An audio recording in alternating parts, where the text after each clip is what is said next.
और इसी बीच बड़ी खबर बता दें, मौलाना शहाबुद्दीन को अखाड़ा परिषद का करारा जवाब। शहाबुद्दीन सिर्फ और सिर्फ नफरत फैला रहे हैं, ये कहा गया है। सनातन बोर्ड ही इसका जवाब होगा। 27 जनवरी को धर्म संसद करेंगे। अखाड़ा परिषद की तरफ से जवाब दिया गया है। शहाबुद्दीन रिजवी को देश भर के संत सनातन बोर्ड की रूपरेखा तैयार करेंगे। तो मौलाना शहाबुद्दीन रिजवी की तरफ से जो बयान दिया गया था और ये कहा गया था कि वक्फ की जमीन पर महाकुंभ का आयोजन हो रहा है, इस पर अखाड़ा परिषद का ये जवाब। हमारे साथ है अखिल भारतीय अखाड़ा परिषद के अध्यक्ष रविंद्र पुरी जी महाराज, उनसे हम बात करेंगे। महाराज जी, आखिरकार देश में ये चल क्या रहा है, इतनी नफरत क्यों? अब शहाबुद्दीन रिजवी ये कह रहे हैं कि जहां पर मेला बना हुआ है महाकुंभ का, वो जमीन तो वक्फ बोर्ड की है। बहुत बहुत आशीर्वाद, साधुवाद आर भारत को। आपने देखा होगा, इन्होंने पूरे हिंदुस्तान में जहाँ जहाँ इनको अच्छा दिखता है वो सब इनका है। इन्होंने ये भी कहा था पार्लियामेंट हमारा है, जितने एयरपोर्ट इनके हैं, अब मेला भूमि भी इनकी हो गई। अब ये कहाँ से लेके आए थे ये भी हमें सोचना पड़ेगा।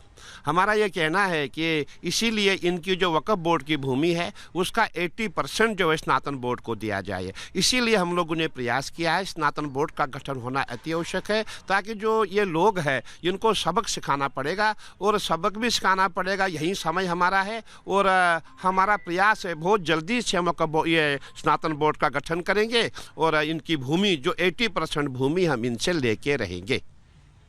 एक तरफ वो ये भी कहते हैं कि वक्फ बोर्ड की, दूसरी तरफ वो ये भी कहते हैं कि किसी मुस्लिम व्यक्ति के द्वारा बेची गई थी। अपनी ही बातों में वो कॉन्ट्राडिक्ट करते हुए नजर आते हैं। नहीं, जब बेची गई है फिर उनकी ये कहाँ से हो गई? मतलब मुसलमानों की भूमि वो वक्फ बोर्ड की हो गई, या जब बेच दी गई है हिंदू को बेची या मुसलमान को बेची, अब उनका उसमें अधिकार तो नहीं है। लेकिन कहने का तात्पर्य इनको कोई न कोई दंगा करना, दंगा भड़काना है, वाद विवाद इनको करना है। इसीलिए हमने प्रयास किया था कि ऐसे ऐसे लोगों को मेला क्षेत्र में न आने दिया जाए। और ये लोग जो है बहुत दुष्ट लोग हैं और मैं समझता हूँ इन लोगों से हमें दो हाथ आगे चल के करना पड़ेगा। जब हमारा स्नातन बोर्ड बनेगा हम इनसे भूमि लेके रहेंगे और जो मेजॉरिटी के हिसाब से भूमि हमें हिस्से में आएगी वो हम लेके रहेंगे।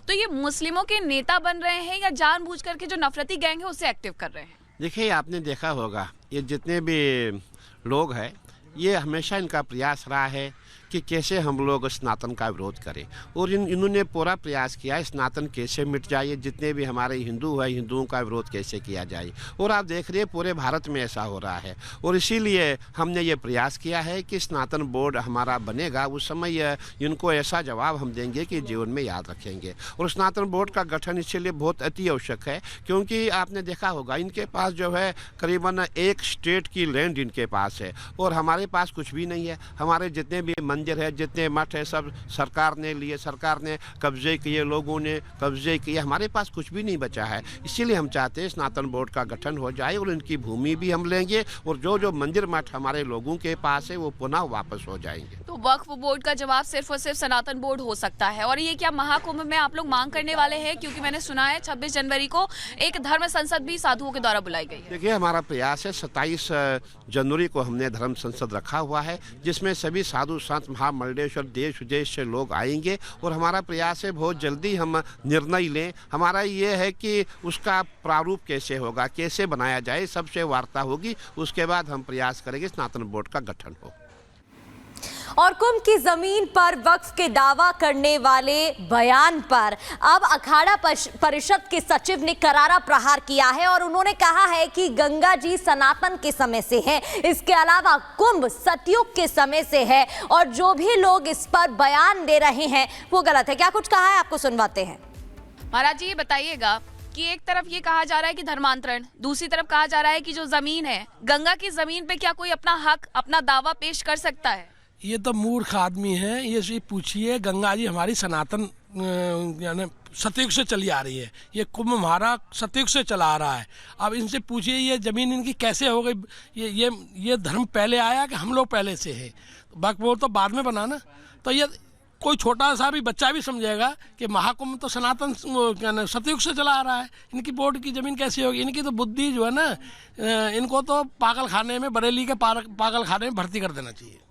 एक तरफ ये भी कहते हैं कि हमारी जमीन है और हमें ही नहीं आने देना चाहते, तो अगर वो गंगा में डुबकी लगाना चाहते हैं तो क्या इससे ऐतराज है साधु संतों को हमारे? नहीं, हमने जो अच्छे मुसलमान हैं हमारे यहाँ मेला क्षेत्र में काम कर रहे हैं, हमारे अखाड़े में खुद जो है हमारे हरिद्वार से काम कर रहे हैं, जो केवल जो चाय में मूत्र मिलाते हैं, जूस में मूत्र मिलाते हैं, ढाबे में थूकते हैं रोटियों पर, उन लोगों से हमारी नफरत है। ये लव जिहादी है, इन लोगों के लिए प्रतिबंध है, इन लोगों को तो आना ही नहीं चाहिए। ये जो अच्छे मुसलमान हैं कभी नहीं किया। मोहम्मद कैफ आए थे, स्नान कर गए, हमने नहीं विरोध किया। उसके अलावा भी बहुत सारे भारतीय मुस्लिम हैं जो आना चाहते हैं। नहीं, जो अच्छे आए, अपने श्रद्धा रखते हैं मतलब स्नान करने में, तो आए, उनका स्वागत है। और जिन्होंने देश के लिए किया है, हमारे जो भूतपूर्व राष्ट्रपति थे हर साल ऋषिकेश जाते थे शिवानंद आश्रम में, वहाँ पे जो है रात को रुकते भी थे और गंगा स्नान भी करते थे। तो अभी इनको तो अब्दुल कलाम उनसे शिक्षा लेनी चाहिए, भूतपूर्व राष्ट्रपति से। तो देखा, साधु संतों में साफ तौर पर यहाँ पर नाराजगी देखने को मिल रही है, क्योंकि मौलाना शहाबुद्दीन रिजवी ने जो बयान दिया, जो दावा किया कि महाकुंभ की जमीन जो है वो वक्फ की जमीन है, उसे लेकर लगातार देखिए नाराजगी देखने को मिल रही है। बहरहाल